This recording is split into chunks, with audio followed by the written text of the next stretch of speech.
ॐ शुक्लाम्बरधरं विष्णुं शशिवर्णं चतुर्भुजं प्रसन्नवदनं ध्यायेत् सर्वविघ्नोपशान्तये। या देवी स्तूयते नित्यं विबुधैर्वेदपारगैः सा मे वसतु जिह्वाग्रे ब्रह्मरूपा सरस्वती। निधये सर्वविद्यानां विषजे भवरोगिणां गुरवे सर्वलोकानां दक्षिणामूर्तये नमः। श्रीदक्षिणामूर्तिसुदेशिकेन्द्रं द्वैपायनं सूत्रकृतं मुनीन्द्रं श्रीशङ्करं भाष्यकृतं यतीन्द्रं मद्देशिकञ्चापि नमामि विद्यै। ॐ सहनाववतु सहनौ भुनक्तु सह वीर्यं करवावहै तेजस्विनावधीतमस्तु मा विद्विषावहैः। ॐ शान्ति शान्ति शान्तिः।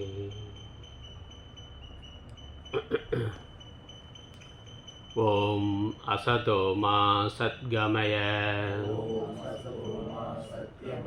तमसो मा ज्योतिर्गमय मृत्योर्मा अमृतं गमय। ॐ शान्ति शान्ति शान्तिः।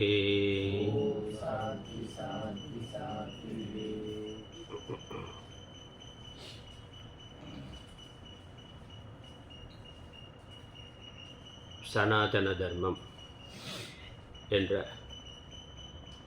ஹிந்து மதத்தினுடைய அடிப்படை விஷயங்களை பார்த்து கொண்டிருக்கின்றோம். ஒரு மதம் என்றாலே இந்த 3 விஷயங்கள் தெளிவாக சொல்லப்பட்டிருக்கணும்.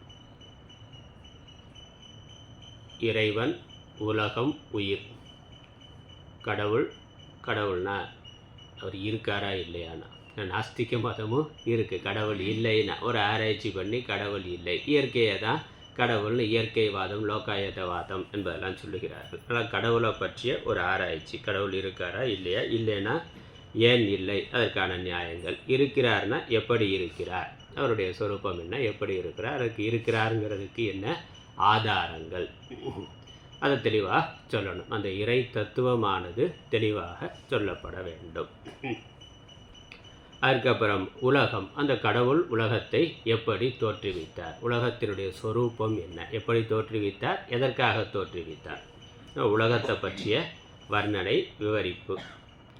அதுக்கப்புறம் இந்த உலகத்தில் இருக்கக்கூடிய ஜீவர்களுடைய தோற்றம் என்ன, எதற்காக, எப்படி தோற்றுவித்தார், எதற்காக தோற்றுவித்தார், அதனுடைய ஜீவ தத்துவம் என்ன, ஜீவர்களை தோற்றுவித்ததற்கான காரணம் என்ன, ஜீவர்கள் எப்படி வாழ வேண்டும், அந்த வாழ்க்கையினுடைய முடிவு என்ன, எதற்காக வாழ வேண்டும், எப்படி வாழ வேண்டும், இதெல்லாம் சொல்லப்படணும். அதனால் உலகம், உயிர், இறைவன். உலக தத்துவம், உயிர்ங்கிற ஜீவ தத்துவம், அப்புறம் இறைவன்கிற ஈஸ்வர தத்துவம். இது 3ம் சொல்வது தான் மதம்.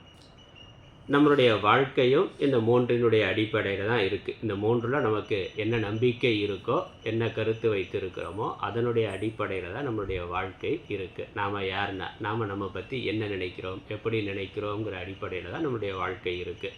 வெறும் உடலாக நினைக்கிறோமா, இல்லை மனதாக நினைக்கிறோமா, இல்லை இந்திரியங்களாக நினைக்கிறோமா, இல்லை இதற்கு வேறாக இருக்கக்கூடிய ஆத்மா என்று நாம் நம்மை நினைக்கின்றோமா என்று நாம் நம்ம பற்றி எப்படி நினைக்கிறோங்கிறத பொறுத்து நம்மளுடைய வாழ்க்கையினுடைய நோக்கமானது இருக்கின்றது.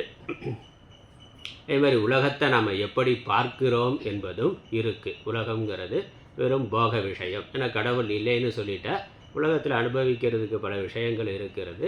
அதை அனுபவிக்கிறதுக்கு தான் வாழ்க்கை, அதற்கு மேலே வேறு ஒன்றும் இல்லைங்கிற கருத்து வரும். கடவுள் இருக்கிறார், உலகம் ஜீவன் தோன்றுவதற்கு ஒரு திட்டம் இருக்குன்னா, கடவுள் பண்ணியிருக்கிறார்னா அவர் ஒரு திட்டத்தோடு பண்ணியிருக்கிறார், ஒரு நோக்கத்தோடு பண்ணியிருக்கிறார். அப்போ அந்த திட்டம் என்ன என்பது தெரியணும்.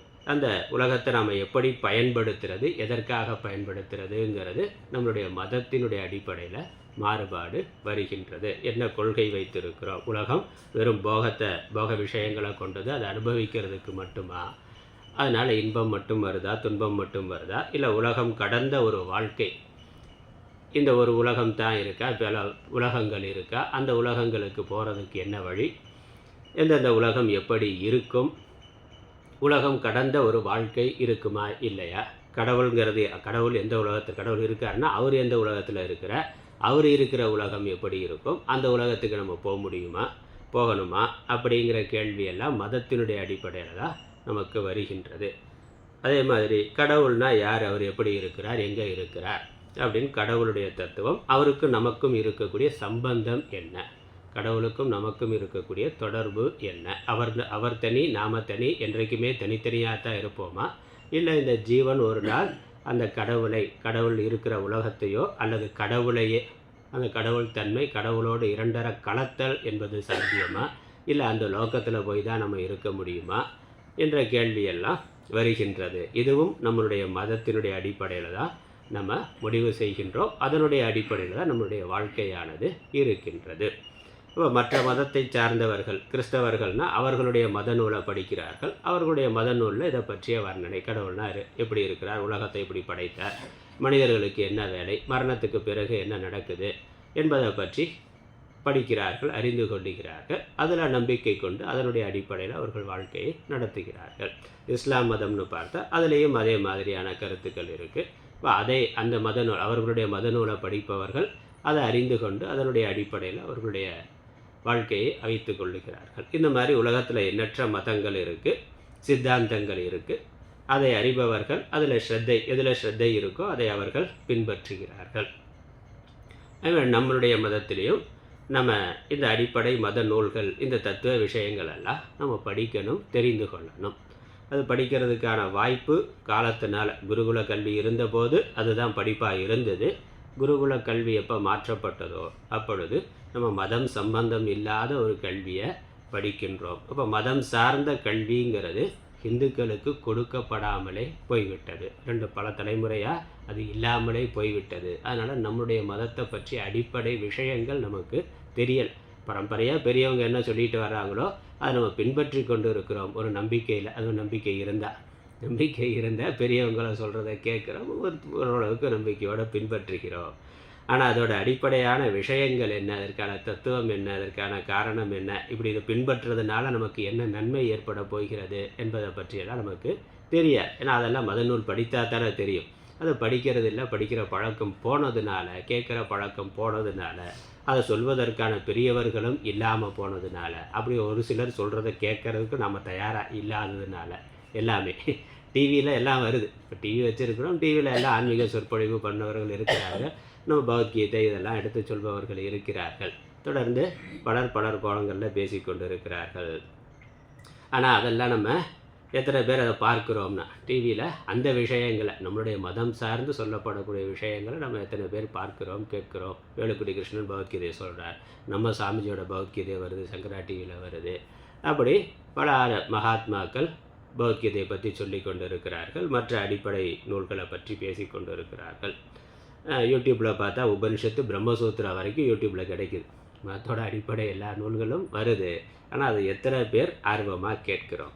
ஏன்னா அதை கேட்கணுங்கிற கட்டாயம் இல்லாமல் போச்சு. அதை படிக்கணுங்கிறது மற்ற மதங்களில் கட்டாயமாக இருக்குது. அதை தெரிந்து கொள்ளணும் என்று அவன் பின்பற்றுகிறானோ இல்லையோ, ஆனால் அதில் என்ன இருக்குதுன்னு தெரிந்து கொள்வது கட்டாயமாக இருக்குது. நம்ம மதத்தில் அது கூட கட்டாயமாக, கோயிலுக்கு போகிறதே கட்டாயமாக இல்லை, விரும்பினா போய்க்கே, இல்லைன்னா இல்லைன்னு இருக்குது. மற்ற நூல்களை படிக்கிறது கட்டாயமாக இல்லை. பள்ளி கல்வியிலும் அது இல்லை. அதனால் நமக்கு இந்த அடிப்படை விஷயங்கள் தெரியவில்லை. அதனால் ஏதோ நம்ம பரம்பரையாக வந்த பழக்கத்தினுடைய அடிப்படையில், நம்மளுடைய நம்பிக்கையின் அடிப்படையில் நம்ம இந்து மதம், இந்து வாழ்க்கை போய்கொண்டு இருக்கின்றது. அதுவே இந்து மதத்தினுடைய ஒரு தேய்வுக்கு காரணமாக இருக்கின்றது. மதத்தை தெரிந்தால் தானே அதில் ஸ்ரத்தை வரும், நம்பிக்கை வரும், பின்பற்றுவான். ஆமாம், அது பிரச்சாரம் பண்ணுறதுக்கே அனுமதி இல்லைங்கிறான். மற்ற மதத்தை பிரச்சாரம் பண்ணுறதுக்கு அனுமதி இருக்குது. இந்துக்கள் அவர்களுடைய மதத்தை பிரச்சாரம் பண்ணக்கூடாதுன்னு அரசியல் சட்டத்தில் வச்சுருக்கிறான். அந்த மாதிரி திட்டமிட்டு சில இதெல்லாம் நடந்திருக்கு. பகவானுடைய சங்கல்பத்தினால அதெல்லாம் மாறும்னு நம்ம நம்புவோம். சரி, அதனால் இந்த மதத்தோட அடிப்படை தெரிந்து கொள்ளணும். ஏன் தெரிந்து கொள்ளணுங்கிறதுக்காக இந்த விளக்கம் சொல்கிறேன். இது வரைக்கும் நம்ம இறைவன், இறை தத்துவங்கிறத பற்றி பார்த்தோம், ஆலய அமைப்புகள்ங்கிறத பார்த்தோம். பிரதானமாக இந்து மதம்னாலே சைவம், வைஷ்ணவம்னு 2 இருக்குது. அதனுடைய அடிப்படை விஷயங்களை ஓரளவுக்கு சுருக்கமாக பார்த்துருக்குறோம். பின்னால் அதை தனியாகவே சைவமும் வைஷ்ணவமும் இன்னொரு நூல் இருக்குது. அதனால் நம்ம 2 நூல் இந்த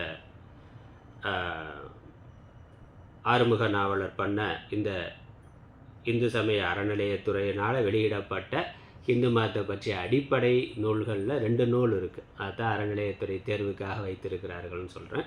இந்து சமய இணைப்பு விளக்கம் என்று இருக்கிறது, அதை தான் நம்ம பார்த்து கொண்டு இருக்கிறோம். அது இல்லாமல் சைவமும் வைஷ்ணவமும்னு இன்னொரு நூல், அது முழுக்கவே சைவம் வைஷ்ணவத்தை பற்றி இன்னும் விரிவாக, இதில் ரொம்ப சுருக்கமாக இருக்கிறது, அதில் இன்னும் கொஞ்சம் விரிவாக சொல்லியிருக்கிறார்.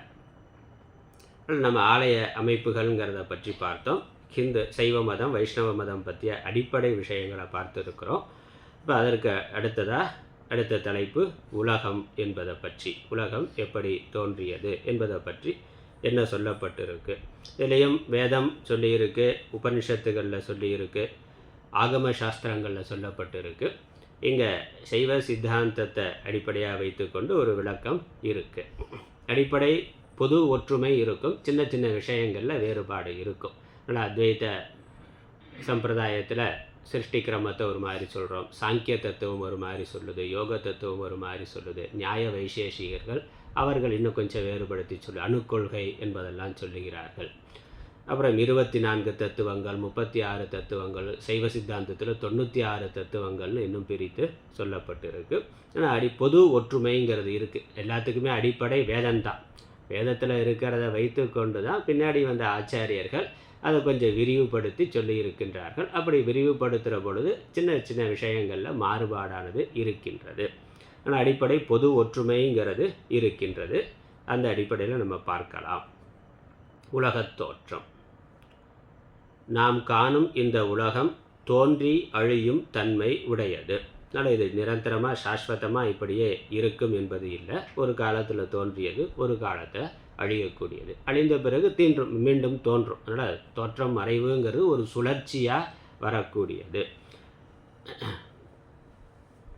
தற்காலத்தில் பூகம்பங்களாலும் புயல்களாலும் கடல் குழல் சுனாமி முதலானவைகளாலும் உலகத்தில் சில பகுதிகள் அழிந்தும் தோன்றியும் வருவதை நாம் காண்கிறோம். இந்த பூமியிலேயே மாற்றம் வந்து கொண்டிருக்கிறத பார்க்கிறோம். அது இல்லாமல் வானத்தில் பார்க்கிற பொழுது எண்ணற்ற நட்சத்திரங்கள், சில நட்சத்திரங்கள் அழிந்து கொண்டிருக்கின்றன. அதே இன்னொரு பகுதியில் நட்சத்திரங்கள் புதிதாக தோன்றி கொண்டிருக்கின்றன. ரெண்டுமே நடந்து கொண்டு இருக்குது. எல்லா காலத்திலையுமே அது தினசரி நடந்து கொண்டிருக்கிறதா இருக்குது. நட்சத்திரம் அழியிறது, சில நட்சத்திரங்கள் தோன்றுவது என்று அது நடந்து கொண்டே இருக்கின்றது. பூமியில் பார்க்கிறது, பூமியிலையும் இயற்கையில் மாறுபாடு ஏற்பட்டு கொண்டே இருக்குங்கிறதையும் பார்க்குறோம். இவை சிறிய அளவில் அழிந்தும் தோன்றியும் வருகின்றன. இந்த மாற்றம் நடந்து கொண்டே இருக்குது. பூமி என்று வைத்து பார்க்கிற பொழுது அது சிறிய அளவில் தெரிகின்றது. எல்லா உலகங்களும் ஒரே காலத்தில் அழியும் என ஆன்றோர் கூறுவர். இப்போ இருக்கக்கூடிய ஜீவர்கள் வசிக்கக்கூடிய எல்லா லோகங்களும் ஒரே காலத்தில் ஒரு சமயத்தில் மொத்தமாக அழிந்து போகும் என்பதும் சொல்லப்பட்டிருக்கு. ஒரு கிரகம் மட்டும், ஒரு நட்சத்திரம் மட்டும் அழிந்து போகலாம், அல்லது ஒரு கிரகத்தில் இருக்கக்கூடிய உயிரினங்கள் மட்டும் அழிந்து திரும்ப புதிதாக வரலாம். ஆனால் சாஸ்திரம் சொல்கிறபடி பிரபஞ்சத்தில் இருக்கக்கூடிய உயிர்கள் வாழுகின்ற எல்லா கிரகங்களும் ஒரே சமயத்தில் அழிந்து மீண்டும் தோன்றும் என்று சொல்லப்பட்டிருக்கு. அதுக்கு மகா பிரளயம்னு பேர், மகா சம்ஹாரம் என்று பெயர். இன்னும் அதற்கு மேலே மகா சம்ஹாரத்தில் பஞ்சபூதங்களையும் மாயையில் இறைவன் ஒடுக்குகிறான். அதனால் இந்த பஞ்சபூதங்களும் கூட ஒடுங்கிவிடும். இதில் இருக்கக்கூடிய உயிர்கள் போகிறது மட்டுமல்ல, இந்த பஞ்சபூதங்களும் கூட பிரிந்து அவையும் அதனுடைய மூலத்தில் இறைவனிடத்தில் ஒடுங்கிவிடும்னு சொல்லியிருக்கு. ஏன்னா பஞ்சபூதங்களும் ஒரு காலத்தில் தோன்றியதான். பிருத்திவி, மண் ஒரு காலத்தில் தோன்றியது, வாயு, அக்னி, காற்று, இதெல்லாமே தண்ணீர், இதெல்லாமே ஒவ்வொரு காலத்தில் தோன்றியது. நம்ம சாஸ்திரம் சொல்கிறபடி இது கிரமமாக முதல்ல ஆகாசம் வந்தது, ஆகாசமும் தோன்றியது தான். ஆகாசமும் ஒரு காலத்தில் தோன்றியது. ஆகாசத்திலிருந்து பிறகு வாயு வந்தது, வாயு தத்துவம் வந்தது, பிறகு அக்னி தத்துவம், பிறகு நீர் தத்துவம், அதுக்கப்புறம் நிலம்ங்கிற பிருத்திவி தத்துவம் வந்ததுன்னு சாஸ்திரம் சொல்லியிருக்கு. அதனால் எப்படி இவைகள் கிரமமாக தோன்றி வந்தனவோ அதே போல் ஒரு காலத்தில் இவைகள் அழியவும் செய்யும். இப்போ அழிந்த பிறகு இறைவன் மாத்திரம் இருப்பார். தோன்றுவதற்கு முன்னாடி அவர் தான். எதிலிருந்து இவைகள் வந்தனவோ, எதில் இவைகள் இருக்கின்றனவோ, பிறகு லயமாகிற பொழுது அதிலேயே அவை லயமாகிவிடும். மண்ணிலிருந்து பானையை உற்பத்தி பண்ணுறோம். அந்த மண்ணிலேயே பானையானது சில காலம் இருக்குது. அதுக்கப்புறம் அது எங்கே போகுதுன்னா மண்ணிலேயே போயிருக்கு. அந்த பானைங்கிற வடிவம் மண்ணாகவே ஆகி மிச்சம் மண் மட்டும் இருக்குது. முன்னாடி பானை தோன்றுவதற்கு முன்னாடி என்ன மண் இருந்ததோ பானை அழிந்த பிறகும் அந்த மண்ணானது அப்படியே இருக்குது. அதில் மூலப்பொருள் காரணம் அப்படியே இருக்கும், அதில் காரியம் வந்து போகும். இறைவன் காரணம், உலகம் காரியம்னா இது ஒரு காலத்தில் வந்தது, பிறகு ஒரு காலத்தில் இல்லாமல் போகும். அப்படி போகிற பொழுது இறைவன் மாத்திரம் எஞ்சி இருப்பார். அதனால் இறைவனும் அவனுடைய அருளும் எஞ்சி நிற்கும். அவருடைய அருள்ங்கிறத நம்ம பராசக்தின்னு சொல்லுகின்றோம். பார்வதி பரமேஸ்வரன் மட்டும் இருப்பார், அல்லது பிரம்மம் மாயை மட்டும் இருக்கும். அந்த மாயையும் கூட பிரம்மத்தினிடத்தில் ஒடுங்கி இருக்கும். அதுவும் வெளிப்படாமல், அந்த பராசக்தியும் வெளிப்படாமல் இருக்கின்ற நிலை இருக்கும். ஒடுக்குமம்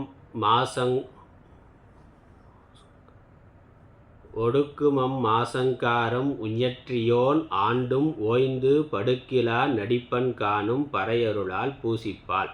அப்படி ஒரு வரி. மாசங்காரம் செய்த பிறகும் இறைவன் ஓய்வெடுப்பது இல்லை. இறைவனுக்கு ஓய்வென்பதே கிடையாது. ஓய்வென்பதே கிடையாதுன்னா அவர் எப்பொழுதும் லைவாக இருக்கிறார்னு அர்த்தம். எப்பொழுதும் வேலை செஞ்சுக்கிட்டே இருக்காருங்களா, அவர் எப்பொழுதும் ஓய்விலேயே இருக்கிறார். ஒரு பக்கம் பார்த்தா எப்பொழுதும் ஓய்வில் இருக்கிறார், இன்னொரு பக்கத்தில் அவர் எல்லாவற்றையும் செய்பவராகவும் இருக்கிறார். அப்போ சங்கல்ப மாத்திரமாக எல்லாவற்றையும் செய்பவராக இருக்கிறார். மகாவிஷ்ணு பார்த்தா எப்பொழுதும் யோக நித்திரையில் ஓய்விலேயே இருப்பதாக தெரிகின்றது. அதே சமயம் அவர் தான் இந்த சிருஷ்டியை சம்ரக்ஷணம் செய்து கொண்டு இருக்கின்றார். அப்போ அவருடைய மாயாசக்தியினால், அவருடைய சங்கல்பத்தினால் உலகத்தை நடத்தி கொண்டு இருக்கிறார். அதே சமயம் அவர் ஓய்வு நிலையிலும் இருக்கிறார். இறைவனுக்கு ஓய்வென்பதே கிடையாது. ஒரு நிமிடம் அவன் ஓய்வெடுத்தால் உலகம் நடவாததாகும். அதில் அவருடைய சங்கல்பம் தொடர்ந்து நடந்து கொண்டிருக்கு. உலகத்தில் இருக்கக்கூடிய அந்த நியதிகள் தொடர்ந்து நடந்து கொண்டிருக்கு. அவர் தான் இயக்குபவர். அப்படிங்கிறதுனால அது தொடர்ந்து இருந்து கொண்டிருக்கின்றது. உயிர் வர்க்கங்கள் அனைத்தும் அப்போது கேவலம் என்னும் நிலையை அடைந்து அடங்கி கிடக்கும். அந்த பிரளய காலத்தில் எல்லா ஜீவராசிகளும் சரீரம் இல்லாமல், ஸ்தூல சூக்ஷ்ம சரீரம் இல்லாமல் காரண சரீரம் அவித்யா மாத்திரமாக மாயையில் இருக்கும். அதனால் அது கேவல அவஸ்தைன்னு பேர், கேவல நிலை. கேவலம்னா அது மாத்திரம்னு அர்த்தம். அது மாத்திரமாக இருக்கிறது, வேறு இல்லாமல். எப்படி நம்ம தூக்கத்தில் அப்படி தான் இருக்கிறோம். ஸ்தூல சரீரம் சூக்ஷ்ம சரீரம் செயல்படாமல் அந்த அவித்யாங்கிற காரண சரீரத்தில் மாத்திரம் நாம் இருக்கின்றோம். அப்போ ஜீவன் இல்லாமல் அழிந்து போயிட்டானான்னு இல்லை. தூக்கத்தில் நாம் இல்லாமல் அழிந்து போவது இல்லை, செயல்படாமல் இருக்கிறோம். மனது செயல்படாமல் இருக்குது, ஸ்தூல உடம்பு செயல்படாமல் இருக்குது. ஆனால் அந்த ஜீவத்துவம், நம்மளுடைய சம்ஸ்காரங்கள், வாசனைகள் எல்லாமே அப்படியே ஒடுங்கி இருக்கின்றது. அதான் லயம்னு பேர், அதுதான் பிரளயம்னு பேர். அது கேவல நிலை. அப்போ அந்த ஜீவத்துவம் மாத்திரம் இருக்கும். பிறகு விழிக்கிற பொழுது ஸ்தூல சரீரம் சூக்ஷ்ம சரீரம் மனசு இவைகளெல்லாம் வருகின்றது, செயல்படுகின்றன. அப்போ முதல் நாள் எங்கே விட்டோமோ அங்கிருந்தே அடுத்த நாள் தொடர்றோம். முழுக்க ஜீவனே இல்லாமல் தூக்கத்தில் போயிட்டான்னா அடுத்த நாள் புது ஆளாக வரணும்ல. அப்படி வர்றதில்லை. நம்ம நேற்று எங்கே விட்டோமோ தூங்கி எழுந்த பிறகு தூக்கத்தில் எந்த நினைவும் இல்லை, நான் நீங்கிற எந்த பேதமும் இல்லை, என்ன எதுவுமே தெரியலை. ஆனால் விழித்த உடனே முதல் நாள் எங்கே விட்டோமோ அது அப்படியே தொடர்கின்றோம். அதே தான் பிரளயத்திலையும் நடக்குது. ஒட்டுமொத்தமாக சிருஷ்டி லயமாகிற பொழுது இந்த ஜீவர்கள் அழிந்து போவது இல்லை, ஒடுக்கத்தில் இருக்கிறார்கள். அது கேவல அவஸ்தை. திரும்ப அடுத்த சிருஷ்டி வர்ற பொழுது, பிரம்மாண்ட சிருஷ்டியை கொண்டு வர்ற பொழுது அந்த பழைய சம்ஸ்காரங்கள் என்னவோ அது அப்படியே எங்கே விட்டதோ அங்கேருந்து அந்த ஜீவன் அடுத்த பயணத்தை தொடங்குகின்றது. அதனால் நடுவில் ஒரு ஓய்வு, ரெஸ்ட், தூங்குற மாதிரி. தூக்கங்கிறது சின்ன ஓய்வு, பிரளயங்கிற பொழுது கொஞ்சம் பெரிய ஓய்வாக இருக்கின்றது. அப்போது ஆன்மாக்கள் எவ்வித உடம்பும் இன்றி ஆணவத்தோடு அத்விதமாய் கிடக்கும். ஆணவங்கிறது அந்த மாயா சக்தி, அஞ்ஞானத்தில் அவைகள் இருக்கும். உயிர்களின் அழுக்கை போக்கி அவர்களை இறையருளுக்கு இலக்காக்க எண்ணிய அருளுக்கொண்ட பராசக்தி இறைவனை நோக்கி தவம் இயற்றுகிறார். இதெல்லாம் சைவ சித்தாந்தத்தில் இருக்கக்கூடிய விளக்கம். நம்ம அத்வைதத்தில் கொஞ்சம் வேறு மாதிரி சொல்லுவோம்.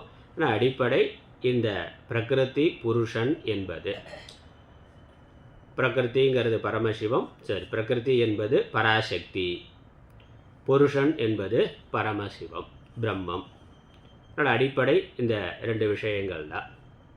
இந்த ரெண்டும் தனித்தனியாக சத்தியமாக இருக்கிறதா, இல்லை இந்த பராசக்தியும் பரமசிவம் அல்லது பிரம்மத்தில் ஒடுங்கி இருப்பதா என்பதில் கொஞ்சம் வேறுபாடு உண்டு. ரெண்டும் தனித்தனியாகவே எப்பொழுதும் சாஸ்வதமாக இருக்கும்னா, பிரகிருதி புருஷன் ரெண்டுமே தனித்தனியாக எப்பொழுதும் சாஸ்வதமாக இருக்கும்னா அது துவைத்த மதங்கள். அடிப்படை மூலப்பொருள் 2 என்று சொன்னால் அதுக்கு தான் துவைத்தம் என்று பெயர். அப்போ வேதாந்தத்தில் அத்வைதத்தில் என்ன சொல்கிறோம், அந்த பராசக்தியும் பிரம்மத்தினிடத்தில் லயமாகி பிரம்மம் மாத்திரம் இருக்கும்னா, அதுவும் பராசக்தியும் வெளிப்படாத செயல்படாத ஒரு நிலை. பிரம்மத்தை விட்டுட்டு தனியாக அதற்குன்னு சொந்தமான இருப்பு இல்லை, அது பிரம்மத்தை சார்ந்து இருக்கக்கூடியது, பிரம்மத்தின் அம்சமாக. ஏன்னா ஒரு மனிதன் இருக்கிறான்னா அவனுடைய சக்தி எங்கே இருக்கும், சக்தி தனியாக இருக்குமானா அவனிடத்துல தான் இருக்கும். இப்போ நம்ம ஒரு வேலை, நமக்குன்னு ஒரு தொழில் தெரியும், அதற்கான ஒரு சாமர்த்தியம் இருக்குது, டாக்டராக இருக்கிறாருன்னா அந்த மருத்துவ அறிவுங்கிறது இருக்குது, மருத்துவம் பார்க்கக்கூடிய சாமர்த்தியங்கிற அந்த சக்தி இருக்குது. அது அவரை விட்டு தனியாக இருக்குமானா தனியாக இருக்காது, அவரிடத்துல தான் இருக்கும். அது எப்போ அவர் அந்த அலுவலகத்துக்கு போகிறாரோ அப்போ அந்த சக்தியை வெளிப்படுத்துகிறார்.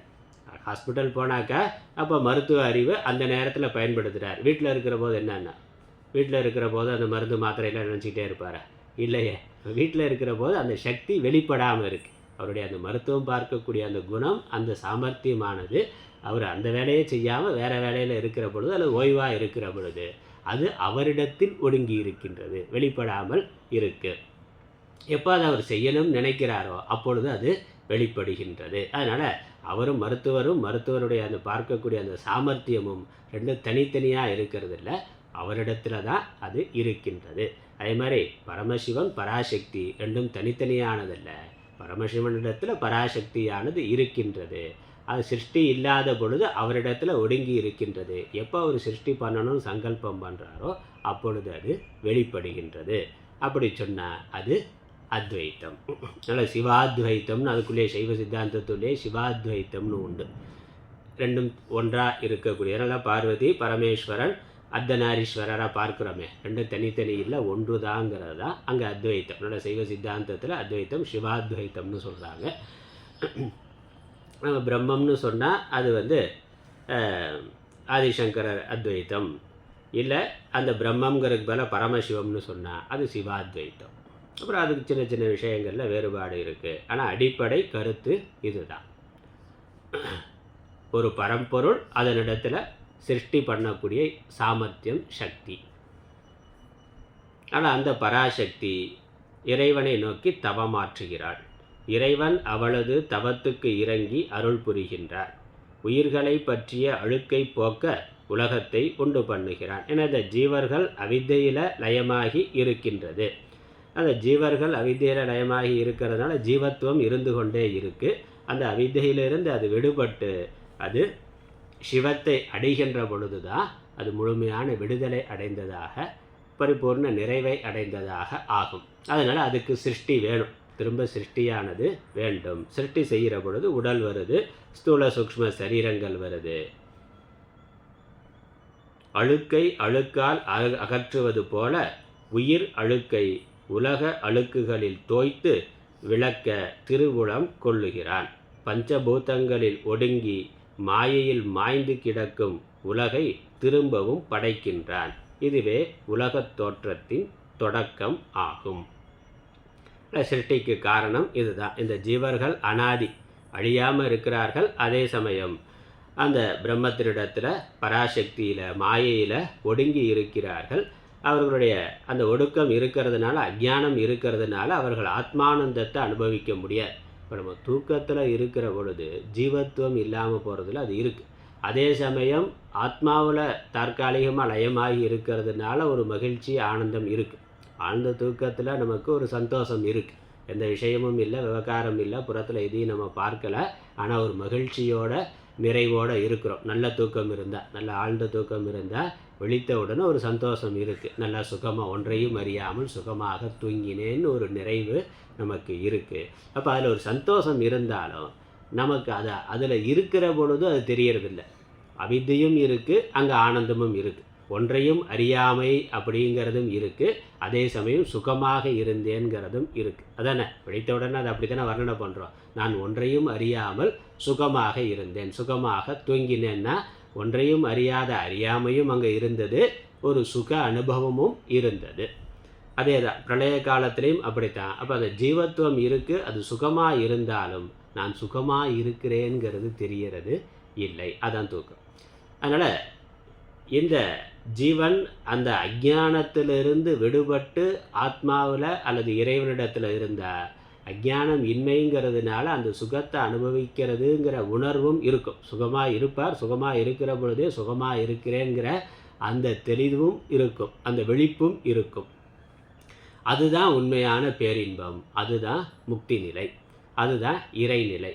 அதை ஜீவனுக்கு கொடுக்கணுங்கிறதுனால ஜீவன்கிட்ட இருக்கக்கூடிய அந்த அஞ்ஞான மலம், ஆணவ மலமானது நீங்க வேண்டும் என்பதற்காக சிருஷ்டி பண்ணுறார். அந்த ஜீவனுக்கு ஸ்தூல சூக்ஷ்ம சரீரத்தை கொடுத்து அது இருந்து வாழ்வதற்கான உலகத்தையும் கொடுத்து உலகத்தின் மூலமாக பலவிதமான அனுபவங்களை கொடுத்து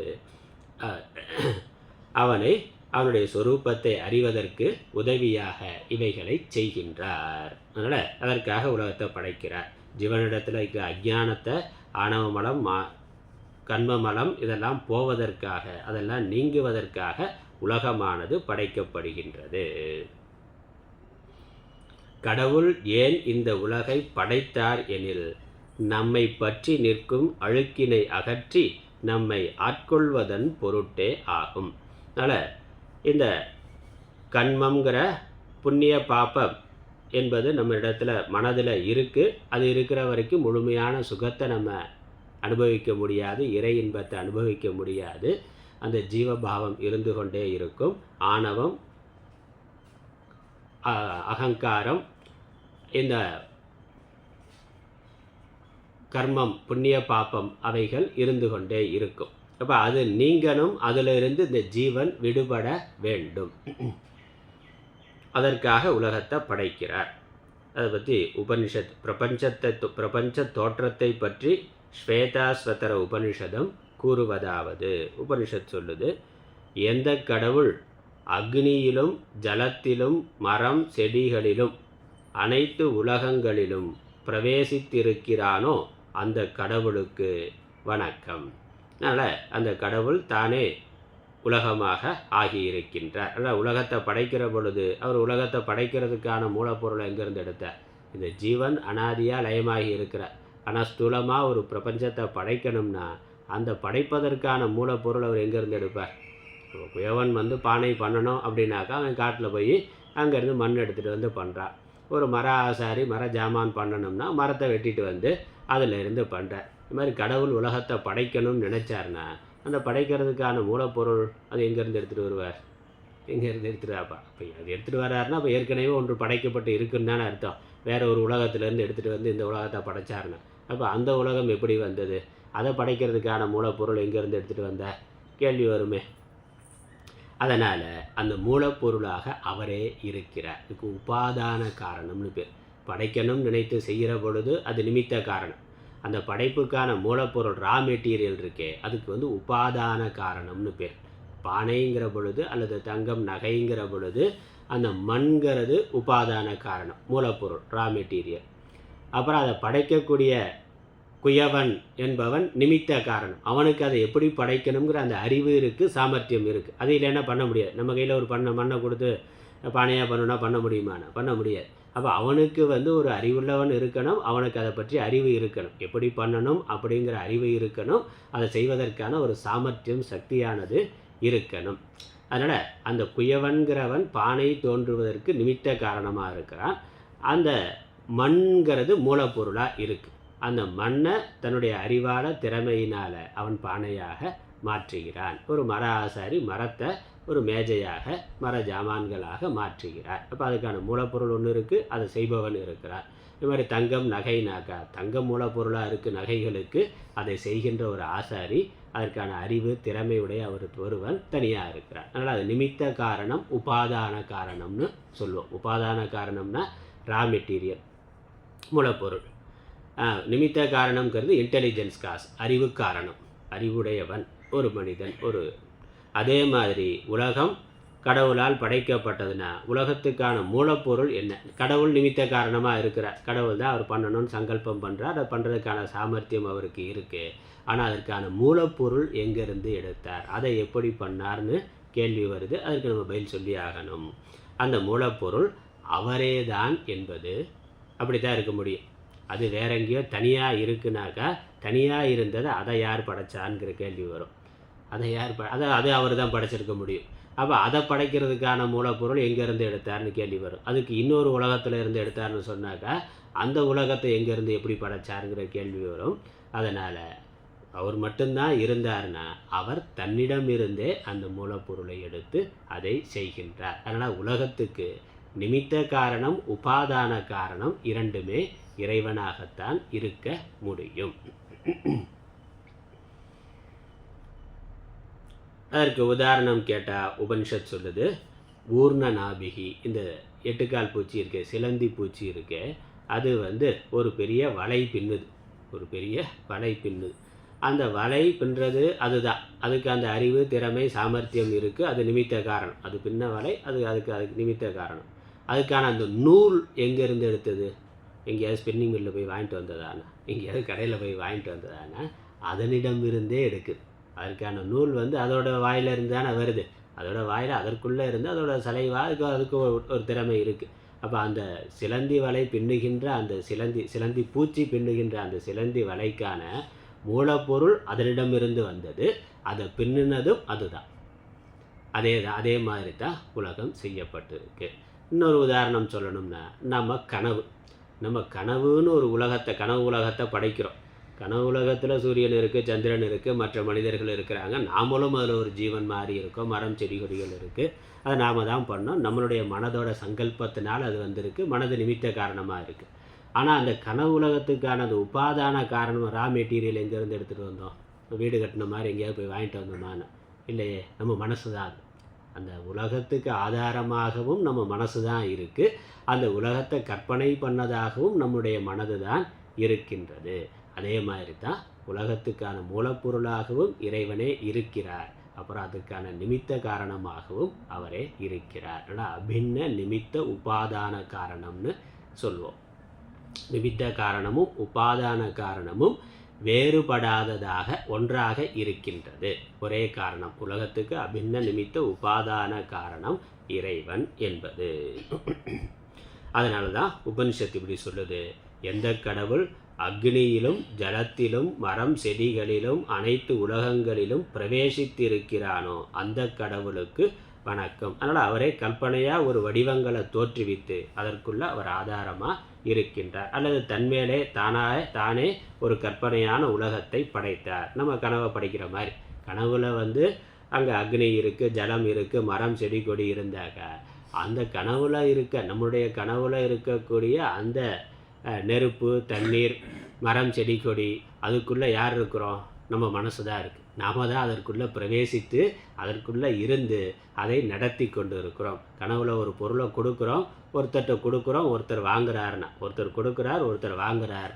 அந்த கொடுப்பவருக்கு உயிராக இருக்கிறது எது? கனவு காண்பவன் தான், அவனுடைய மனசு தான், அவனுடைய சங்கல்பம் தான். அந்த வாங்குபவன் எங்கே இருக்கிறான்? அவதே கனவு காண்பவனுடைய மனசு சங்கல்பம் தான். இப்போ ஒரே மனசு தான் ஒரு விருத்தி கொடுப்பவனாகவும் ஒரு விருத்தி வாங்குபவனாகவும் இருக்குது. ரெண்டுக்குள்ளேயும் ஒரே சக்தியானது, ஒரே மன சங்கல்பமானது இருக்கின்றது. அதே மாதிரி கடவுள் தான் உலகங்களை படைத்தார், அதற்குள்ள அவரே இருக்கின்றார். அதற்கு ஆதாரமான சக்தியாக மூலமாக அவரே இருக்கின்றார்.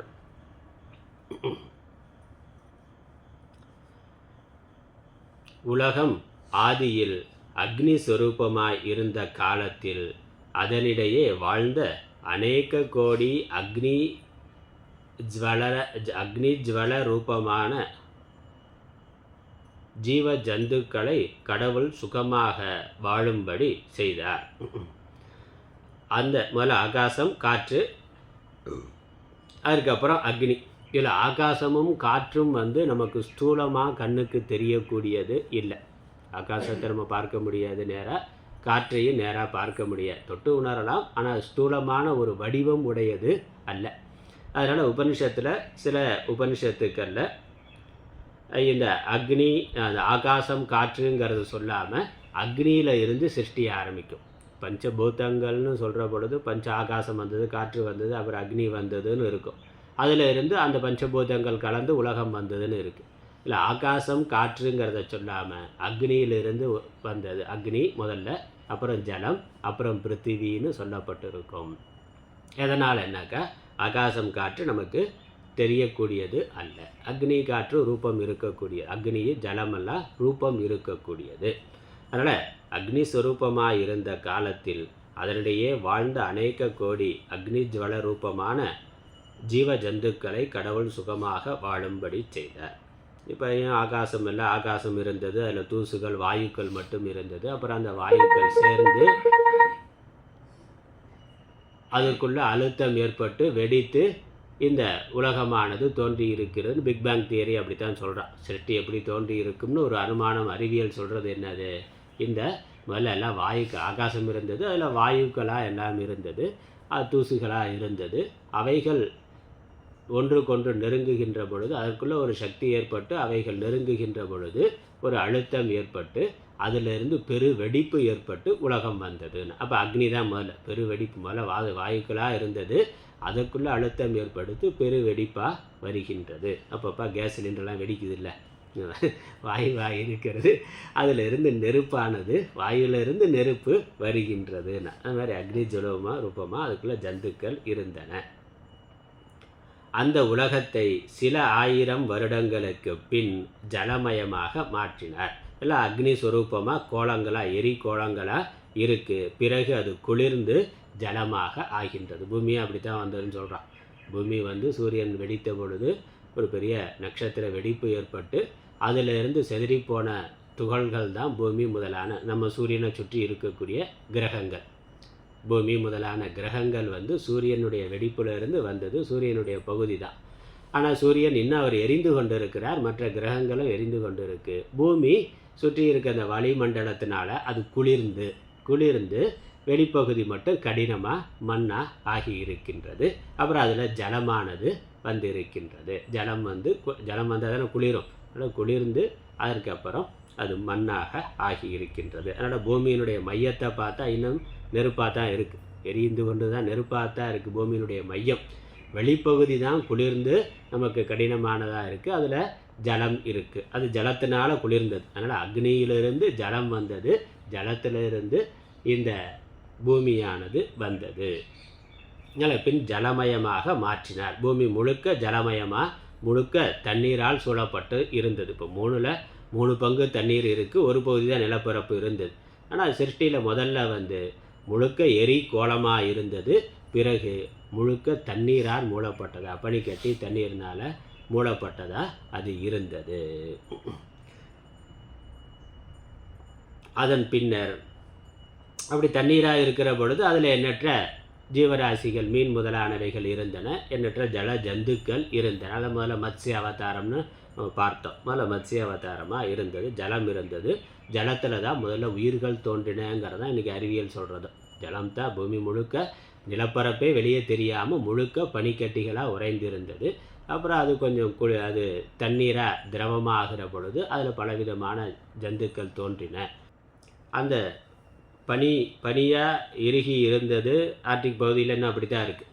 அந்த பனிக்கட்டிகள் உருகி ஜலமாகிற பொழுது அதில் பலவிதமான உயிரினங்கள் தோன்றின. ஜல ஜந்துக்கள் அநேகம் 1000 இருந்தன. அப்படி பல 1000 வருடங்கள், பல கோடி வருடங்கள்னே சொல்லலாம், அப்படி தான் பூமி இருந்தது. அதுக்கப்புறம் அதிலிருந்து நிலப்பரப்பு சில பகுதியில், அந்த பூமிக்கு உள்ளே இருக்கக்கூடிய பகுதியில் நில மாற்றத்தினால நிலப்பரப்பானது ஜலத்துக்கு மேலே வெளியே வந்தது. அதனால் நம்மளுடைய இமயமலையே ஒரு காலத்தில் தண்ணிக்குள்ளே இருந்தது தாங்கிறான். அடியில் இருக்கக்கூடிய அந்த பிளேட்ஸ் அது நகர்ற பொழுது ஒன்றுக்கொன்று மோதி அதுக்கப்புறம் அது வெளியே வந்திருக்கு. அதனால் இமயமலை தான் இருக்க மலையிலே இளமையான மலைன்னு சொல்கிறான். பூமியில் இருக்கக்கூடிய மலைகளில் இளமையான மலை இமயமலை. அதுவும் கடலுக்கடியில் தண்ணீரில் இருந்தது. பிறகு இந்த மாதிரி அந்த பூமி மேலே இருக்கக்கூடிய தட்டுகள் நகர்றதுனால மோதி அது வெளிப்பட்டு மலையாக ஆகி இருக்குங்கிறத அறிவியல் சொல்லுது. ஏன்னா இமயமலையினுடைய அமைப்பு பார்த்தாக்கா ரொம்ப இறுகிய பாறையாக இல்லை. அப்பப்போ அதனால தான் லேண்ட்ஸ் இது வருது, லேண்ட்ஸ்லைடு வருது, நிலச்சரிவுங்கிறது வருது. அது அடுக்கிற மாதிரி ஒரு மண் குவியல் மாதிரியும் ரொம்ப இறுக்கமான பாறைகள் இல்லாத பகுதிகள் இருக்குது. அது மட்டும் இல்லாததில் கடலில் தண்ணீரில் இருக்கக்கூடிய சிப்பி முதலானவைகள் கூட இமயமலையில் கிடைக்குதுன்னு. கடலில் என்ன இருக்குமோ அந்த மாதிரி சிப்பி முதலான சில விஷயங்கள் வந்து இமயமலையில் கிடைக்குதுன்னு. அப்படின்னா என்ன அர்த்தம்? அது ஒரு காலத்தில் கடலுக்குள்ளே இருந்ததுன்னா, கடலில் தண்ணீர்னால் மூழ்கப்பட்டு இருந்தது. அப்புறம் அது வெளியே வந்திருக்கு. அப்படி நிலப்பரப்பானது வெளிவந்திருக்கின்றது. பிறகு அநேகம் ஆயிரம் ஆண்டுகளுக்கு பின்னர் இந்த உலகத்தில் சமுத்திர ஜலத்தினிடையே ஒரு சிறு பகுதியில் தாவர வர்க்கங்களை படைத்து மழை முதலியவற்றால் அவற்றை போஷித்தார். அதனால் ஒரு நிலப்பரப்பு சிறு பகுதி அது சமுத்திரத்திலேயே ஜல ஜந்துக்களாக இருந்தது. அப்புறம் அதிலேயே பாசி முதலானவைகள், அதற்குள்ளே இருக்கக்கூடிய செடி கொடி முதலானவைகள் தோன்றியது.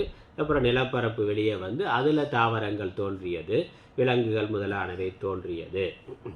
மழை முதலானவைகளால் பல எண்ணற்ற விதவிதமான உணவுப் பொருள்களோட பழங்கள் இதெல்லாம் வர்ற மாதிரி பல செடி கொடி தாவரங்கள் பெரிய பெரிய மரங்கள் எல்லாம் பிறகு தோன்றியிருக்கின்றன. பிறகு அந்த நிலப்பரப்பில் வாழக்கூடிய உயிரினங்கள் பலவற்றை படைத்தார். சில ஆயிரம் ஆண்டுகளுக்கு பின்னர் விசித்திர ஜீவ ஜந்துக்களையும் பட்சிகளையும் விலங்குகளையும் மானிட ஜாதியினரையும் படைத்து சுகமாக வாழும்படி செய்தார்.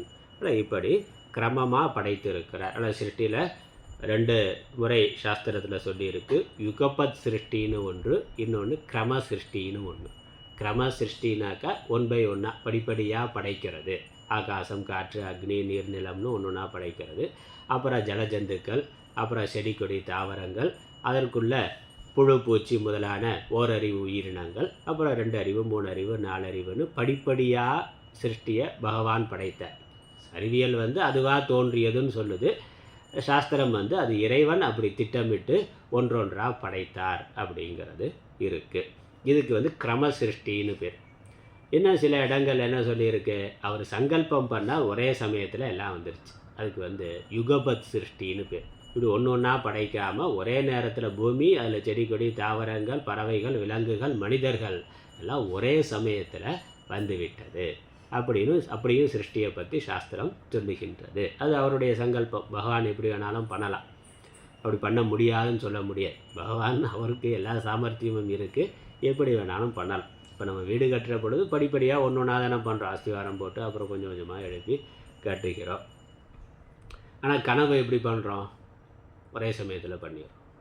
கனவு வந்து நம்ம யுகபத் சிருஷ்டியாக தானே பண்ணுறோம். படிப்படியாக முதல்ல ஆகாசத்து கனவில் வந்து முதல்ல ஆகாசம் வருது, அப்புறம் காற்று வருது, அப்புறம் நெருப்பு வருது, அப்புறம் சூரியன் வருது, அப்புறம் பறவைகள் வருது, அப்புறம் நாம் வர்றோம். அப்படியே கனவு காண்றோம் இல்லையா? அடுத்த வினாடி ஒட்டுமொத்த உலகமும் வந்து விடுகிறது. அப்போ அப்படி ஒரே சமயத்தில் படைக்கிறதுங்கிறது சாத்தியம். நம்மளாக அவத்தம் பண்ணி கொண்டு இருக்கிறோம். அப்படி பகவான் நினச்சா அப்படி பண்ணுவார். இல்லைன்னா அவருக்கு பொழுது போகலைன்னா ஒன்று ஒன்றா மெதுவாக பண்ணுவார். அது அவர் எப்படி வேணாலும் பண்ணலாம், அவருடைய விருப்பம். இந்த குழந்தைகள் வந்து மெதுவாக ஒன்று ஒன்றா கட்டுது, அப்புறம் என்ன மொத்தமாக எல்லாத்தையும் களைச்சி போட்டு போயிடும். பண்ணுவேன் எல்லாத்தையும் பொறுமையாக உட்காந்து ஒன்று ஒன்றா சேர்த்து பண்ணும்.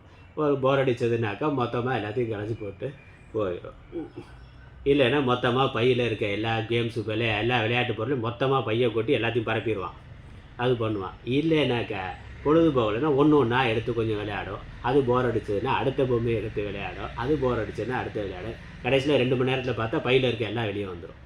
ஆனால் ஒன்று ஒன்றா எடுத்து பண்ணலாம். இல்லை என்ன ஒரு மூடு இருந்தாக்கா மொத்த பையையும் கவுத்து எல்லாத்தையும் பரப்பிடுவான். ஒரே நிமிஷத்தில் எல்லாத்தையும் பரப்பிடுவான். 2மே பண்ணலாம். அதனால் அது வந்து அப்படி பகவான் வந்து இப்படி பரிணாமவாதம்னு சொல்கிற மாதிரி பரிணாமம் வர்ற மாதிரி படிப்படியாக படைத்தார். அப்படி இல்லைன்னா அவர் நினைத்த மொத்தமாகவும் செய்வார். நாம் வசிக்கும் இந்த உலகத்தை விட அநேக மடங்கு பருமனுள்ள சூரிய சந்திரர்களால் சூழப்பட்டு அந்தரத்தில் அநேகமாயிரம் அண்டங்களை சிருஷ்டித்து அந்த அண்டங்களிலும் ஜீவ ஜந்துக்களை படைத்து அவைகள் சுகமாக வாழவும் வழிவகுத்தான். அதனால் இந்த மாதிரி நம்ம சூரிய குடும்பம் மட்டுமல்ல, ஏறக்குறைய 50,000க்கு மேலே சூரிய குடும்பங்கள் இருக்கின்றனன்னு அறிவியலில் சொல்கிறான். இவனுக்கு எட்டின வரைக்கும், இவன் பண்ண ஆராய்ச்சியில் பார்த்த வரைக்கும் நம்ம கேலக்சியில் நம்ம சூரிய குடும்பம் இருக்குது. அது இல்லாமல் இன்னும் எத்தனையோ கேலக்சிகள் இருக்குது, அதில் எவ்வளவோ சூரிய குடும்பம் இருக்குது. இந்த மாதிரி 50,000க்கு மேற்பட்ட சூரிய குடும்பங்கள் இவன் பார்த்த வரைக்கும். அதற்கு மேலே எவ்வளவோ இருக்கலாம், அதில் எவ்வளவோ உயிரினங்கள் வசிக்கலாம். அண்டங்கள் பல விண்ணில் சுழல்வனவற்றை மாணிக்க வாசகரும் திருவண்ட பகுதியில். அதனால் சிருஷ்டியை பற்றி இங்கே மாணிக்க வாசகர் அழகாக எழுதுகிறார். அண்டப்பகுதியின் உண்டை பிறக்கம், அளப்பரும் தன்மை, வளப்பரும் காட்சி, ஒன்றனுக்கு ஒன்று நின்றெழில் பகரில் 101 கோடியில் மேற்பட விரிந்தன. அதனால் 100 கோடிக்கு மேலே விரிந்து இருக்கின்றது. ஒன்றை விட ஒன்று சிறப்பானதாக, மேலானதாக, அழகானதாக இருக்கின்றது. அப்படி பிரபஞ்சம் பிரம்மாண்டமானதாக இறைவனால் படைக்கப்பட்டிருக்கின்றது என கூறுகின்றார். இவ்வாறு இறைவன் இந்நில உலகங்களை படைத்தும் காத்தும் கறந்தும் விளையாடி அருள் புரிகின்றார். அதனால் இந்த ஜீவர்கள் அனாதியாக இருக்கக்கூடியவை. பிரளய காலத்தில் மாயையினிடத்தில் கேவல ஜீவர்களாக இருக்கின்றன. பிறகு இறைவனுடைய கருணையினால், பராசக்தியினுடைய தவத்தினால் இந்த உலகங்கள் படைக்கப்படுகின்றன. ஜீவனுக்கு ஸ்தூல சூக்ஷ்ம சரீரங்கள் கொடுக்கப்படுகின்றன. ஏன்னா அதனுடைய கர்மா இருக்குது. அந்த கர்ம பலனை அனுபவிப்பதற்காக அவைகள் உண்டு பண்ணப்படுகின்றன. அதில் அவன் இருந்து இதெல்லாம் புரிந்து கொண்டு, இதெல்லாம் மாயை என்று புரிந்து கொண்டு அந்த கர்மாவை பாப கர்மாவை குறைத்து கொண்டு புண்ணியத்தை பண்ணுறது, அப்புறம் குறிப்பிட்ட காலத்தில் புண்ணியத்தையும் பண்ணுறதை குறைத்து கொண்டு பகவானே கதின்னு அவன் இந்த ஆணவ மலம், மாயா மலம் இதெல்லாம் விட்டுட்டு, கர்மத்தையும் விட்டுட்டு பகவானிடத்தில் சரணாகதி அடைந்தான்னா அந்த கர்மம் தீர்ந்து விடுகின்றது. ஆகவே அவன் இறைநிலையை அடைந்து விடுகிறான். அது வரைக்கும் பிரளயம் சிருஷ்டின்னு வந்து ஜீவன் போய்கொண்டிருப்பான். ஆனால் இந்த மும்மலங்கள்லேருந்து ஜீவனை விடுவிக்கிறதுக்காகத்தான் பகவான் சிருஷ்டிங்கிறத செய்கின்றார். இதான் சாஸ்திரம் சொல்கிறது. அதுக்கப்புறம் இந்த சிருஷ்டியை பற்றி சொல்கிற பொழுது எப்படி வந்தது இன்னும் கொஞ்சம் இன்னொரு கோணத்தில் நாதமாக சொல்லியிருக்கு. சப்தம்ங்கிறது முதல்ல வந்தது. அதனால் அந்த சப்தம் ஓம்காரமாக இருந்தது, ஓம்கார ரூபம். அதனால் ஆகாசம் சிருஷ்டியில் முதல்ல சொல்கிறோம். ஆகாசத்தோட தன்மாத்திரை சப்தம் என்பது. சப்தம்ங்கிறது ஆகாசத்தோட குணம். அந்த சப்தம் முதல் சப்தம், முதல் ஒலி ஓம்காரம். அதனால் நாதம்னு பேர். ஓம் எனும் பிரணவம் ஓர் எழுத்து போல தோன்றினாலும் அதில் ஆ, உ, இம் என்று 3 எழுத்துக்கள் அமைந்திருக்கின்றன. சிருஷ்டியில் ஓம்ங்கிற சப்தம் மட்டும் முதல்ல தோன்றியது. அந்த ஓம்ங்கிறத பிரித்தா ஆ உ சேர்ந்து தான் ஓ ஆகுது. ஆ உ 2 உயிரெழுத்துக்கள் சேர்ந்து ஓன்னு வருது. முடிகிற பொழுது இம், மகாரம், இம்னு முடிக்கிறோம். அப்புறம் ஆ உ இம் சேர்த்து சொல்கிற பொழுது ஓம்னு அது இருக்கு. வடமொழி, தென்மொழி, தெலுங்கு, கன்னடம் முதலிய மொழிகளில் எல்லாம் அகரமே முதல் எழுத்தாக அமைந்திருக்கின்றது. இந்த ஆ என்பது தான் எல்லா எழுத்துக்கும் முதல் எழுத்தாக நம்ம இந்திய பாரத மொழிகளில் பெரும்பாலும் ஆ என்பது தான் முதல் ஒளி. அதான் இயற்கை ஒளி. நம்ம வாயை திறந்த உடனே இயல்பாக எழுகின்ற ஒளி ஆ என்பது தானே. வேறு ஈன்லாம் சொல்ல மாட்டோம், ஏன்லாம் சொல்ல மாட்டோம். ஏதோ காலில் ஏதாவது விழுந்துட்டா போல என்ன ஆன்னு தானே கத்துறான். அப்போ நம்ம அறியாமல் இயல்பாக வரக்கூடிய சப்தம் வாயை திறக்கிற பொழுது எழுகின்ற இயல்பான ஒளி ஆ. ஆனால் ஒளிகளுக்கு முதல் அதுதான். அதனால் அகர முதலன்னா. அப்புறம் ஆடு, மாடு, விலங்குகள் கூட இயல்பாக அதனால் பேச முடியாது. அப்போ அது இயல்பாக எழுப்பக்கூடிய சப்தம் அம்மாங்கிறதா, ஆ என்பது தான். அவற்றுள் ஆ ஆ அங்காப்புடைய ஆன வாயை திறக்கிற பொழுது ஆ ஆ என்பது பிறக்கும். அகரம் தனித்து நின்றும் எல்லா எழுத்துக்களின் உள்ளும் கலந்து நின்றும் ஒலிக்கின்றது. அந்த ஆ என்பதனுடைய வேறு வேறு வடிவங்கள் தான் மற்ற எல்லா சப்தங்களும். ஆன்னு வாயை திறக்கிற பொழுது இயல்பாக ஆங்கிற ஒலி வருது. அப்புறம் அதே ஆ வாயை குவித்து அந்த சப்தத்தை எழுப்புகிற பொழுது அது ஊ அப்படின்னு வருது. வாயை கொஞ்சம் விரித்து சொன்னால் ஈன்னு வருது. அப்போ என்னது, மூல ஒலி ஆ என்பது தான். அதை நம்ம வாய் அமைப்பு, அந்த ஒலியை எங்கேருந்து எழுப்புகிறோம் அப்படிங்கிறத பொறுத்து அது பல்வேறு ஒலிகளாக மாறி வருகின்றன. அதனால் ஆங்கிறது முதல் எழுத்தாக மட்டும் இல்லை, அடுத்தடுத்து தோன்றுகின்ற எல்லா ஒலிகளுக்கும் அது ஆதாரமாக இருக்கு. எல்லா ஒலிகளும் ஆவினுடைய ஒரு மாறுபாடு தான். ஆங்கிற மூல ஒலியினுடைய ஒரு மாறுபாடு தான் மற்ற எல்லா ஒலிகளும். அதனால் எழுத்துக்களுக்கு முதலாக இருக்கிறது மட்டுமல்ல, எழுத்துக்களுக்கு அந்த ஒலிகளுக்கு முதலாக இருக்கிறது மட்டுமல்ல, மற்ற எல்லா ஒலிகளுக்கும் ஆதாரமாக இருக்கிறது. எல்லா ஒலிகளுள்ளும் ஊடுருவி இருக்கிறது அகாரம்தான். அகரம் தனித்து நின்றும் எல்லா எழுத்துக்களின் உள்ளும் கலந்து நின்றும் ஒலிக்கிறது. ஆதலால் அகரம் முதன்மை பெற்றது. அதனாலேயே வள்ளுவர் அகர முதல எழுத்தெல்லாம் ஆதிபகவன் முதற்றே உலகு என்று கூறினார். எழுத்துக்கள் முதலா ஆ இருக்கு. அப்புறம் ஆ என்பது தான் பல விதங்களில் அது மாறுபட்டு பல்வேறு ஒலிகளாக இருக்கு. அதே மாதிரி உலகத்திற்கு முதலாக இறைவன் இருக்கிறார், ஆ மாதிரி.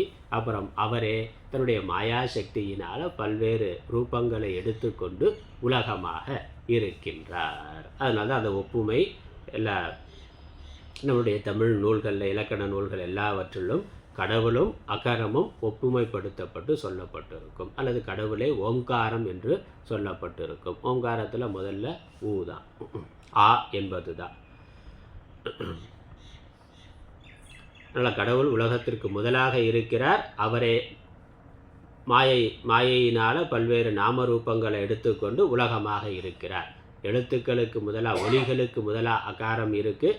அதுவே பல வடிவங்களை எடுத்துக்கொண்டு பல்வேறு ஒலிகளாக இருப்பது போல. இதன் பொருள் எழுத்துக்கள் அகரத்தை முதலாக உடையன. அதை போல உலகு இறைவனை முதலாக உடையது. அகரம் தனித்தும் எல்லா எழுத்துக்களின் உள்ளும் கலந்து நின்று ஒலிப்பதைப் போல இறைவனும் தனித்தும் எல்லா உயிர்களின் உள்ளும் கலந்தும் விளங்குகின்றான். திருவருட்பயனில் ஒரு வரி, அகர உயிர் போல் அறிவாகி எங்கும் நிகரில் இறைவன் நிற்கும் நிறைந்து.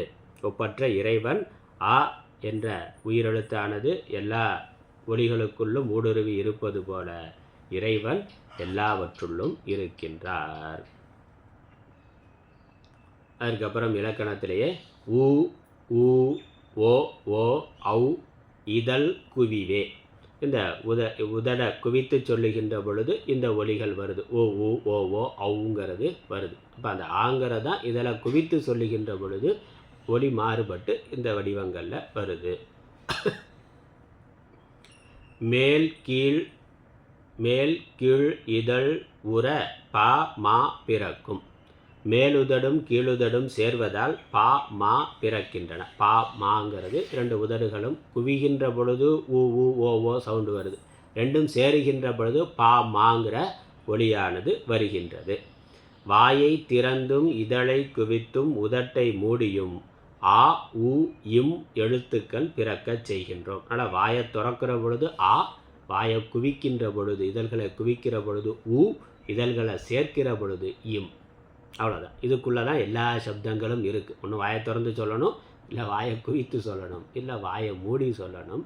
உலகத்தில் இருக்கக்கூடிய சகல ஒலிகளும் இந்த மூன்றுக்குள்ளே வந்து விடுகின்றன. அதனால் மூன்றையும் சேர்த்து ஓம் என்று வைத்திருக்கிறோம். ஆ உ இம் என்று மூன்று எல்லா ஒலிகளினுடைய குறியீடாகவும் அதனுடைய சிம்பலா ஓம் என்பதை வைத்திருக்கிறோம். ஓம்குள்ளே இதெல்லாம் அடங்கி விடுகிறது. அகர உகர மகரங்கள் சேர்ந்து உண்டான எழுத்தே ஓம் என்னும் எழுத்தாகும். சிறு குழந்தைகள் அம்மா அப்பா என்று அழைத்து அழுகின்றன. அது உண்மையில் அம்மாவையோ அப்பாவையோ அழைப்பது அல்ல. வாயை திறந்ததனால் அது பிறக்கிறது. அதனால் மான்னு வாயை திறந்தால் அது இயல்பாக வருது. அதுக்கு ஒன்று அது அம்மா அப்பான்னு அந்த சப்தம் பின்னாடி நம்ம சொல்லித்தரது தானே. பேசுறதுக்கு முன்னாடி இயல்பாக அந்த சப்தம் தான் வருது. கண்ணுக்குட்டி மாடு முதலானவைகள்லாம் அப்படி தான் வருது. வாயை மூடியதால் மா பிறந்தது. ஆகவே ஆ இம் மா என்று ஆயிற்று. வாயை வலித்து மூடினால் அப்பா என்று ஆகும். கொஞ்சம் அழுத்தமாக சொன்னால் அம்மாங்கிறது அப்பாவாயிரும். அழுகையில் உகரம் முந்து தொனிக்கின்ற, அழுகிற பொழுது ஊன்னு சவுண்டு அது மிகுதியாக வருது. கன்றுகள் தாயை அம்மா என்று அழைக்கின்றன. அதனால் எங்கேயாவது அமெரிக்காவில் இங்கிலாந்தில் இருக்கக்கூடிய கன்றுக்குட்டியும் அது அம்மான்னு தான் கத்தும், அது மம்மின்னு கத்தாது. அங்கே இருக்குண்ணா அதுக்கு தாய்மொழி இங்கிலீஷ் தான், அதனால் அது மம்மின்னு கத்தும்னு சொல்ல முடியுமா என்ன? உலகத்தில் எல்லா இடத்துலையும் இயற்கையை ஆடு மாடு அது அம்மான்னு தான் கத்தும். சிற்றொலி ஒலிக்கும் ஈக்களின் ஒலி முதல் பேரொளி, அதனால் ஈயும் பறக்கிறது போது ஒரு சவுண்டு வருது, அது முதலாக பேரொளியினை முழக்கும் யானையின் பிடிற்றொலி வரையிலும் ஓங்காரமே ஒலிக்கின்றது. மணி ஓசையிலும் சங்கநாதத்திலும் இடி முழக்கத்திலும் பலவித வாத்திய கோஷங்களிலும் பல மக்கள் ஒன்று சேர்ந்து முழக்கும் ஒலிகளிலும் ஓங்காரமே ஒலிக்கின்றது. அதனால் தூரத்தில் நிறைய பேர் சத்தம் கேட்டால் வெறும் அது நமக்கு தெளிவாக சப்தம் இல்லாத பொழுது வெறும் சவுண்டாக மட்டும் கேட்டால் ஓம் தான் வரும். ஓம்ங்கிறதா மிச்சமாக இருக்கும். ஆதியில் இறைவனிடத்திலிருந்து தோன்றிய ஒளி நாதமும் பிந்தும் ஆகும். நாதமும் பிந்துவும் சேர்ந்ததே ஓங்காரம் ஆகும். இந்த ஓங்காரம் அதுதான் முதல் ஒளி, சிருஷ்டிக்கு முதல் அது ஈஸ்வர தத்துவமே ஓங்கார ரூபமாகத்தான் இருக்குது. இந்த ஓங்காரத்தை பற்றி இன்னும் சில விளக்கங்கள் வருது, நம்ம அதை அடுத்த வகுப்பில் தொடரும்.